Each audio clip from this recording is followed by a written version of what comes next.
Ooh, I bought this yesterday. I'm super excited about it, and I'm super excited to talk to you guys about this amazing camera right here. So I walked inside the camera store yesterday and I saw this beauty in the used section, and I was like, ooh, what is that? It was $120. Now, mind you, you can get these on eBay for 50 bucks. The camera that I am speaking of is the Minolta Hi-Matic 9. I collect film cameras. Like, I collect them. I love them. I absolutely adore them. I love the way they feel. I love shooting with them. I love the whole process of waiting for the images to arrive in the lab. Like, I just love everything about it. And I love how everybody is kind of diving back into film nowadays and doing things the old way.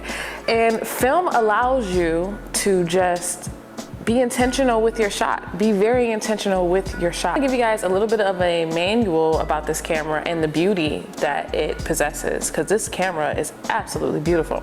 This was made in 1966. And this is also a rangefinder camera, which means in most cases you will see that rangefinder cameras are very boxy. The viewfinder is usually on the left side right there. And in rangefinder cameras, what happens is that there's a split image inside the viewfinder in which you have to, when you're trying to focus, you're trying to match it up with the item or subject in which you're trying to focus it on. So the lens itself, it opens up at f1.7. That's amazing. It opens up at f1.7 and it goes to f16. So that is cool. It does have a battery for the indicator light inside, which is a Mercury 625 battery, which is cool. I mean, it allows you to see if you're overexposed or underexposed. Also, you can shoot this in manual mode or auto mode, which is cool too as well. Let me kind of discuss some things, and some things that I actually do not like about it. So I think it looks very cool. I'm definitely going to go out and shoot with it. I haven't shot with it yet, but I'm going to go within the next couple of weeks and do some street work, and I will show you those images in an upcoming video.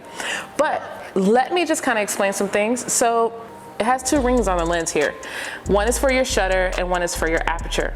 Also on the bottom is where you can set your ASA, which in today's language would be your ISO. You can set it there. So whatever your film is set to, you can set it to that, or if you want to push film, you can as well. One of the things that I noticed is that when you're trying to change the shutter, when you're trying to change these rings up here, they're very close together. So it's kind of a pain trying to change these.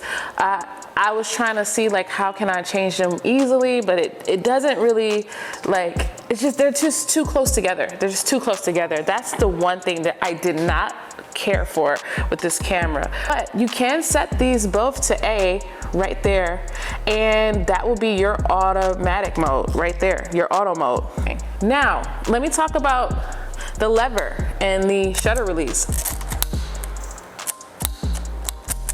That just sounds amazing, guys. Can you? Now, you do have to pull this all the way over though. As you can see, I'm pulling that all the way over. God, that just sounds so satisfying. So satisfying. I'm sorry guys, I'm sorry. Next, over here on this side, you have your rewind. So that's where you rewind your film. You also, before you rewind it, make sure you press that little button. Press this button. It's like kind of like a rewind release, if you will. And then you will rewind your footage. And until you hear it all the way in its roll, that's when you can pop the door open. There's a little lever here on the side, but you will lift up and you will open your door. Now in the opening, you can see this is where you will put your film. You would pull it over, put it in here in that slot, and then you close the door, and then you will take it and until it gets to 1, advance your film. Right here on the bottom, this is where you would put your actual battery. You also have a nice little hot shoe right there for a flash, if you will. And then if you had an external flash, it has a sync port right there for an external flash. This camera is just really beautiful. That's what I wanted to talk about mostly. I wanted to talk about the beauty of the Hi-Matic 9 or the Hi-Matic series of cameras by Minolta. I mean, it's very boxy.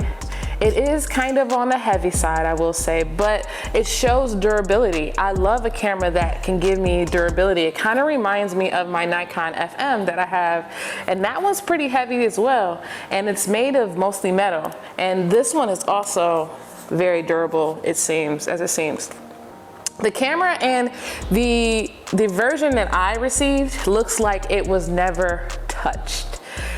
There is no scratch on this camera, not a scratch. So I don't even think whoever bought this, if they bought it in 1966 or whenever, they didn't even use it. It does have also a self-timer, which I would not recommend using. Mine actually, I don't know if it works, to be honest. Hold on. Yeah, I don't think mine work actually. Yeah, I hold it. Yeah, I don't think my self-timer works. Whatever, I wouldn't use it anyway. There's no need for me to use it, for real. I just wanted to give you guys a nice little manual on this camera. I didn't see many reviews on the Hi-Matic 9. I also can't wait to show you guys some images. If you like this video, be sure to like and subscribe down below. And also, don't forget to leave a comment down below. Do you have one of these Hi-Matic series cameras?